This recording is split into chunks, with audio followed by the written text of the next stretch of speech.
Guys, kalau sebelum nonton itu subscribe dulu ya, loncengnya dinyalain ya, kayak ada lampunya warna kuning. Bye-bye, sampai jumpa di like, comment, share, dan subscribe. Tombol lonceng diklik sampai berwarna abu-abu. Bye-bye. Hingga kini masih banyak orang percaya pada hantu. Jenis-jenis hantu itu paling banyak dipercayai oleh masyarakat Jawa pada umumnya. Meskipun sudah lama tinggal di Sumatera, komunitas masyarakat Jawa masih percaya bahwa hantu itu masih banyak bergentayangan di sekitar mereka. Sering sekali kita mendengarkan isu-isu bahwa di tempat-tempat tertentu itu ada hantunya. Maka ketika malam hari kita melewati jalan yang katanya ada hantunya itu, serta-merta bulu kuduk kita jadi merinding juga, meskipun itu hanya isu-isu belaka. Namun saya pernah mengalami kejadian yang menakutkan. Hal itu saya alami 30-an tahun yang lalu ketika saya bekerja di PNP 8. Ketika itu, perusahaan mengadakan perombakan pelayuan teh dari sistem konvensional menjadi sedikit modern, yakni dengan withering trough. Saya ikut mengerjakan WT tersebut terkadang lembur hingga pukul 22 atau pukul 23 malam. Jarak rumah saya ke tempat saya bekerja sekitar 2 km per jalan, sekitar setengah jam jalan kaki. Teman kerja saya yang berdekatan rumahnya Wagiman, jika sedang lembur sampai malam, saya selalu pulang bersama-sama Wagiman. Suatu ketika Wagiman sedang demam, saya bekerja hanya bersama Mandor, lantaran Wagiman tidak bekerja hari itu. Saya mohon kepada Mandor untuk tidak lembur sampai malam. Tetapi Mandor memaksa saya harus kerja lembur sampai jam 10 malam. Untuk malam ini, Pak, tolong saya izinkan untuk tidak lembur. Rumah saya jauh dan tidak ada kawannya pulang. Dan gelap pula, iba saya kepada Pak Mandor. Kalau alasan gelap, nanti saya pinjami senter. Tapi besok pagi pulangkan, desak Mandor. Tapi, Pak, tapi apa? Takut. Takut apa? Laki-laki kok takut? Udah pokoknya lembur sampai jam 10, nanti dibelikan nasi bungkus, kata Mandor setengah memaksa. Akhirnya saya pun mengalah kerja lembur sampai jam 10 malam. Namun dalam bekerja saya tidak konsentrasi tentang pekerjaan. Yang saya pikirkan cuma bagaimana pulangnya nanti. Kalau biasanya jam berapapun saya pulang ada temannya Wagiman. Sedangkan malam ini sendiri. Akhirnya saya pun mengalah kerja lembur sampai jam 10 malam. Namun dalam bekerja saya tidak konsentrasi tentang pekerjaan, yang saya pikirkan cuma bagaimana pulangnya nanti. Kalau biasanya jam berapapun saya pulang ada temannya, Wagiman, sedangkan malam ini sendiri. Dari pabrik ke rumah saya memang bukan hanya satu jalan yang bisa ditempuh, ada 3 jalan yang bisa dilewati. Tetapi ketiga-tiga jalan itu horor semua. Jalan besar sebelah timur, kalau mau pulang ke rumah, harus melewati rumah sakit perusahaan. Di halaman rumah sakit itu tepat di pinggir jalan ada kuburan Belanda.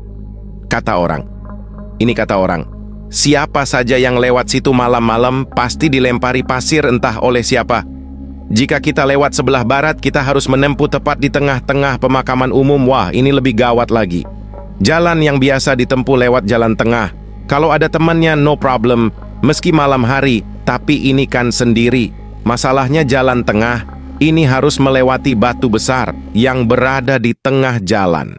Belanda pun nggak berani mengganggu batu besar yang ada di jalan itu, sehingga Belanda ketika membuat jalan kebun, terpaksa mengelaki batu tersebut.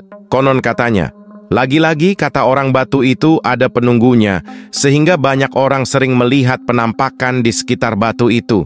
Katanya, wah ini katanya lagi kadang-kadang menyerupai anjing besar, kadang menyerupai harimau, kadang menyerupai perempuan cantik, pokoknya serem lah. Ditambah lagi di dekat situ tumbuh pohon besar yang umurnya sudah ratusan tahun, orang menyebutnya pohon kayu aro. Makanya kebun itu disebut PNP 8 kayu aro katanya lantaran ada pohon itu. Entahlah, saya tidak memikir tentang nama kebun itu. Cuma sedang mikir bagaimana pulangnya nanti. Kok malah ngelamun, hayo cepat selesaikan biar cepat pulang. Pak Mandor mengagetkan saya yang sedang fokus mikir pulang. Dah, sekarang makan dulu, nanti jam 9 pulang. Ujar Pak Mandor menghiburku. Jam 9 kan malam juga, ya gelap juga, jawab saya dalam batin. Ketika itu belum ada PLN. Jadi sepanjang jalan itu yang ada cuma gelap gulita dan lampu kunang-kunang. Jam 9 malam pekerjaan dihentikan disambung besok lagi. Namun sebelum pulang alat-alat kerja harus diberesi dulu. Akhirnya jam 10 juga pulangnya. Kok sudah suram Pak senternya, protes saya ketika Pak Mandor meminjami senter yang dijanjikan. Ah, nggak apa-apa kan, masih nampak jalan. Yang penting nggak tersandung batu. Jawab Pak Mandor, acuh tah acuh. Padahal saya mengharapkan Pak Mandor bilang begini, sudah, karena senternya sudah habis baterainya dan hari pun sudah malam, kamu nggak usah pulang tidur di rumah saya saja.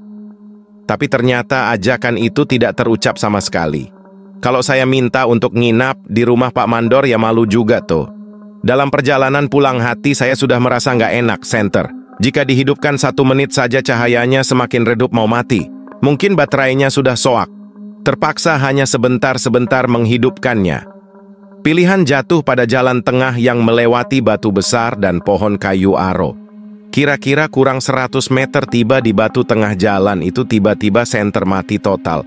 Hingga saya pukul-pukulkan ke telapak tangan tetap ngadat nggak mau hidup.